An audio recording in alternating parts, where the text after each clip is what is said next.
Hello and welcome to daily current affairs classes. ఈరోజు current affairs లో భాగంగా మనం ప్రాజెక్ట్ 200 మచ్చల జింక, గ్రేటర్ 100 ఖడ్గమృగాలు, కుష్టి వ్యాధిని నిర్మూలించిన మొదటి దేశం, గ్లోబల్ సెక్యూరిటీ ఇండెక్స్, ఈ 5 టాపిక్ల గురించి కూడా మనం క్లియర్ గా తెలుసుకుందాం.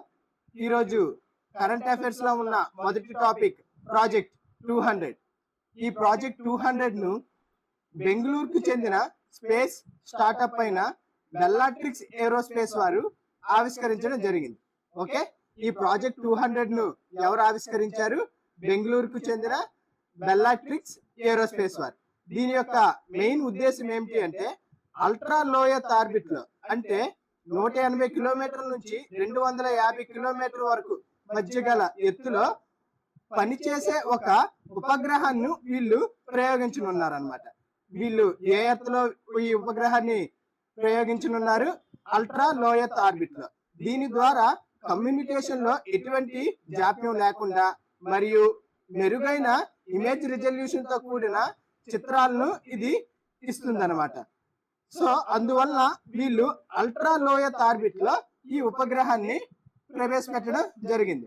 సాధారణంగా లోయత్ ఆర్బిట్ లో ఉపగ్రహాలను 400 నుంచి 450 కిలోమీటర్ పైగా మాత్రమే ఉన్న కక్షలో ప్రవేశపెట్టడం జరుగుతుంది. కానీ ఈ బెల్లాట్రిక్స్ ఏరోస్పేస్ వాళ్ళు అల్ట్రా లోయత్ ఆర్బిట్ లో దీన్ని ప్రవేశపెట్టడం జరిగింది. సో ఇది చాలా ఇంపార్టెంట్ అండి.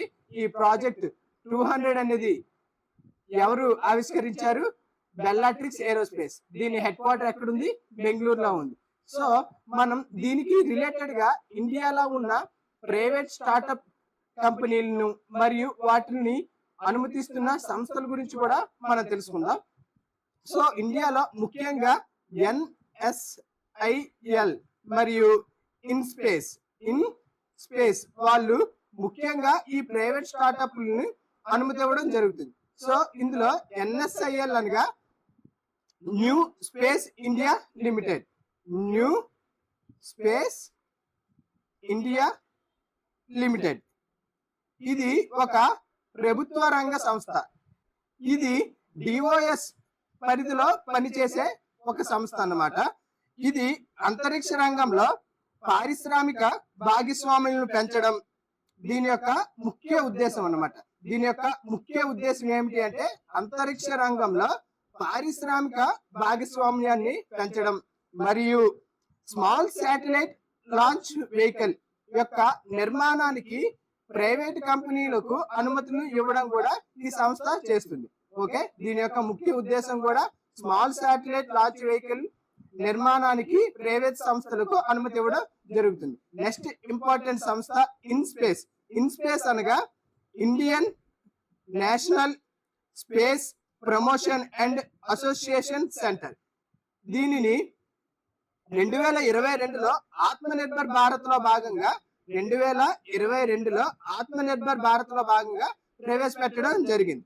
ఇది కూడా డిఓఎస్ క్రింద ఉన్న ఒక సంస్థ అన్నమాట. ఇది అంతరిక్ష రంగంలో ప్రైవేట్ రంగంలో అనుమతి ఇవ్వడం చేస్తుంది. దీని యొక్క ముఖ్య ఉద్దేశం ఏమిటి అంటే అంతరిక్ష రంగంలో ప్రైవేట్ స్టార్టప్ కంపెనీస్ కి ప్రోత్సహించడం దీని యొక్క ముఖ్య ఉద్దేశం. దీని యొక్క హెడ్ క్వార్టర్స్ ఎక్కడ ఉంది? అహ్మదాబాద్ లో ఉంది. ఓకే, దీని యొక్క హెడ్ క్వార్టర్స్ ఎక్కడ ఉంది? అహ్మదాబాద్. సో దీన్ని ఎప్పుడు ఏర్పాటు చేశారు? 2022. ఇది ఎవరి కింద పనిచేస్తుందంటే డిపార్ట్మెంట్ ఆఫ్ స్పేస్ కింద ఇది పనిచేస్తుంది. దీని యొక్క ముఖ్య ఉద్దేశం ఏమిటి అంటే ఇండియా అంతరిక్ష రంగంలో ప్రైవేట్ రంగాలకు అనుమతి ఇవ్వడం దీని యొక్క ముఖ్య ఉద్దేశం. ప్రస్తుతం గ్లోబల్ స్పేస్ ఎకానమీలో ఇండియా కేవలం $8 బిలియన్ మాత్రమే కలిగి ఉంది. అంటే 2% షేర్ను మాత్రమే కలిగి ఉంది. కానీ 2040 నాటికి దీనిని $100 బిలియన్ కి రీచ్ చేయాలని ప్రోత్సాహంతో ఈ ఇన్స్పేస్ కానీ NSIL కానీ ప్రైవేట్ స్టార్టప్ కంపెనీలకు అనుమతి ఇవ్వడం జరుగుతుంది.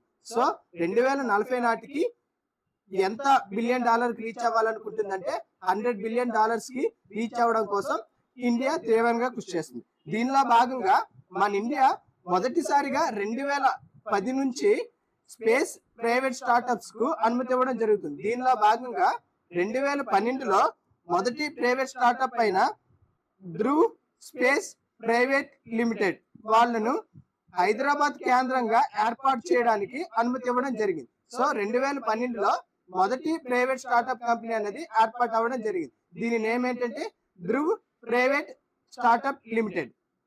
సో దీని తర్వాత 2015లో ఈ బెల్లాట్రిక్స్ ను అనుమతి ఇవ్వడం జరిగింది. సో ఈ బెల్లాట్రిక్స్ అనేది 2015లో ఏర్పాటు అవ్వడం జరిగింది. సో దీని ద్వారా ఈ ప్రాజెక్ట్ 200 అనేది ఆవిష్కరించడం జరిగింది.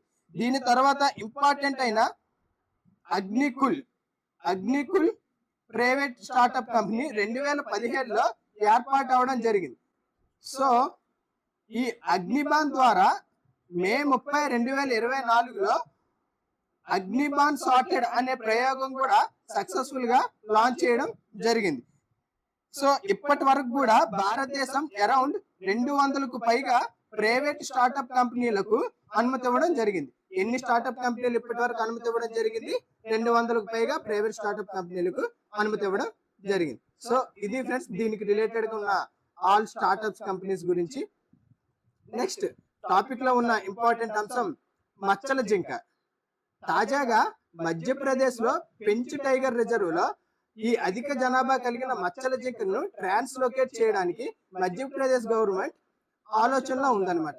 సో అత్యధికంగా జనాభా కూడిన ఈ మచ్చల జింకను వేరొక ప్రాంతానికి ట్రాన్స్లోకేట్ చేయడానికి పెంచ్ టైగర్ రిజర్వ్ లో గల ఈ స్పాటెడ్ డీర్ ను వేరే ప్రాంతానికి ట్రాన్స్లోకేట్ చేయనున్నారు అనమాట. సో ఈ మచ్చల జింకను చీతాల్ అని కూడా పేర్కొంటారు. దీనిని శాస్త్రీయంగా యాక్సిస్ అని కూడా పేర్కొంటారు. సో దీనికి రిలేటెడ్ గా ఉన్న ఎన్వైర్న్మెంట్ కాన్సెప్ట్ ఫుడ్ వెబ్ అన్నమాట. సాధారణంగా ఒక ఎన్వైర్న్మెంట్ లో ఏమైనా అధిక మొత్తంలో ఉన్న జీవులను ట్రాన్స్లోకేట్ చేయడం మనం చాలా అరుదుగా చూస్తాం అన్నమాట. దీనికి గల ముఖ్య కారణం, ఇప్పుడు ఈ స్పాటెడ్ డీర్ ను అబ్జర్వ్ చేస్తే ఇది సాధారణంగా అత్యధికంగా గడ్డిను మరియు మొక్కలను తినడం జరుగుతుంది అనమాట. సో దీనికి రిలేటెడ్ గా వీటిపై ఆధారపడే ఉడుతులు కానీ చిన్న చిన్న జీవులు కానీ ఈ గడ్డిని లభించకపోవడం వలన అవి చనిపోవడం జరుగుతుంది అనమాట. అంటే ఈ స్పాటెడ్ డీర్స్ అనేవి సాధారణంగా అధిక మొత్తంలో ఒకే ప్రదేశంలో ఉంటే అవి ఆ లోకల్లో ఉండే గడ్డిని కానీ మొక్కలను కానీ అత్యధికంగా తినడం జరుగుతుంది అనమాట. సో వీటిపై డిపెండ్ అయిన అదర్ జీవులు కూడా ఈ గడ్డి లభించక చనిపోవడం జరుగుతుంది. సో వీటిని తినే నక్కలు కానీ రాబందులు కానీ మరణించడం జరుగుతుంది. సో ఈ ద్వితీయ శ్రేణిలో ఉండే జీవులపై ఆధారపడే తృతీయ శ్రేణి జీవులు మరణించడం కూడా జరుగుతుంది. సో ఒక ప్రాంతంలో ఎకో సిస్టమ్ ని బ్యాలెన్స్ చేయాలంటే అన్నీ కూడా ఈక్విలిబ్రియం స్టేట్ లో ఉండాలన్నమాట. సో ఇక్కడ అత్యధికంగా ఉన్న ఈ స్పాటెడ్ డీర్ ని వేరే ఒక ప్రదేశానికి ట్రాన్స్లోకేట్ చేయడానికి కూడా ఇది ఒక రీజన్ అన్నమాట. సో అందుకే మధ్యప్రదేశ్ ప్రభుత్వం ఈ పెంచ్ టైగర్ రిజర్వ్ లో ఉన్న స్పాటెడ్ డీర్ ను వేరే ఒక ప్రాంతానికి ట్రాన్స్లోకేట్ చేయడానికి ప్రోత్సహిస్తుంది. ఓకే, నెక్స్ట్ కరెంట్ టాపిక్ లో ఉన్న ఇంకొక అంశం గ్రేటర్ వన్ హార్న్ ఖడ్గమృగాలు. తాజాగా స్టేట్ ఆఫ్ ది రైనో దీనిపై ఒక నివేదికను ప్రచురించడం జరిగింది. సో ఈ గ్రేటర్ వన్ హార్న్ రైనో కోసం తీసుకున్న ఆవాసాల గురించి కానీ వన్యప్రాణుల కారిడార్ల వలన దీని యొక్క సంఖ్య అనేది చాలా అద్భుతంగా పెరిగింది అని ఈ నివేదికలో ప్రచురించడం జరిగింది. లాస్ట్ 10 సంవత్సరాల్లో 20% దీని యొక్క జనాభా పెరిగి 4000 జంతువులకు ఇది చేరుకుందనమాట. దీని యొక్క నివాసం ఎక్కువగా ఇండో నేపాల్ బార్డర్లో, పశ్చిమ బెంగాల్లో మరియు అస్సాంలో అధికంగా మనం గుర్తించవచ్చు. భారత్లో మొత్తం 3262 ఖడ్గమృగాలను గుర్తించడం జరిగింది. అందులో అత్యధికంగా అస్సాంలో గల కజిరంగా నేషనల్ పార్క్ లో అరౌండ్ 90% ను వీటిని గుర్తించడం జరిగింది. సో ఈ కజిరంగా నేషనల్ పార్క్ ఎక్కడ ఉంది అంటే అస్సాంలో ఉంది. అస్సాంలో అత్యధికంగా ఏ జీవి ఉంటుందంటే వన్ హార్న్ రైనోను మనం గుర్తించవచ్చు. ఓకే, నెక్స్ట్ కరెంట్ టాపిక్ కుష్టు వ్యాధిని నిర్మూలించిన మొదటి దేశంగా జార్డాన్ నిలవడం జరిగింది. తాజాగా ప్రపంచ ఆరోగ్య సంస్థ దీన్ని ప్రకటించడం కూడా జరిగింది. సో కుష్టు వ్యాధిని నిర్మూలించిన మొదటి దేశం జార్డాన్. 20 సంవత్సరాలకు పైగా జార్డాన్ లో ఈ స్వదేశీ కుష్టు వ్యాధిని అసలు కేసులు ఎటువంటివి కూడా నమోదు కావడం జరగలేదు. సో తాజాగా ప్రపంచ ఆరోగ్య సంస్థ ఇక్కడ కుష్టు వ్యాధిని నిర్మూలించినట్టుగా పేర్కొనడం జరిగింది. అసలు ఈ కుష్టు వ్యాధి అంటే లెప్రసీ అంటే ఏంటి అంటే హ్యాన్సెన్స్ వ్యాధి అని కూడా అంటారు. దీనిని హ్యాన్సెన్స్ అనే సైంటిస్ట్ గుర్తించడం వల్ల దీనికి ఆ నేమ్ను పిలుస్తున్నారు. ఇది ఒక మైకో బ్యాక్టీరియా లెప్రే అనే బ్యాక్టీరియా వల్ల కలిగే దీర్ఘకాలిక అంటువ్యాధి. ఇది సాధారణంగా చర్మం, నరాల్లో కూడా ప్రభావితం చేస్తుంది. దీనిని నిర్లక్ష్యం చేయబడిన ఉష్ణమండల వ్యాధులుగా పరిగణించడం జరుగుతుంది. అంటే ప్రతి సంవత్సరం 120 కంటే ఎక్కువ దేశాల్లో 2 లక్షల కేసులు కానీ నమోదైతే వాటిని ఎన్టీడీ నిర్లక్ష్యం చేయబడిన ఉష్ణమండల వ్యాధులుగా పేర్కొనడం జరుగుతుంది. సో ఈ ఎన్టీడీలో టోటల్గా 20 వ్యాధులను గుర్తించడం జరిగింది. అందులో లెప్రసీ కూడా ఒకటిగా నిలిచింది.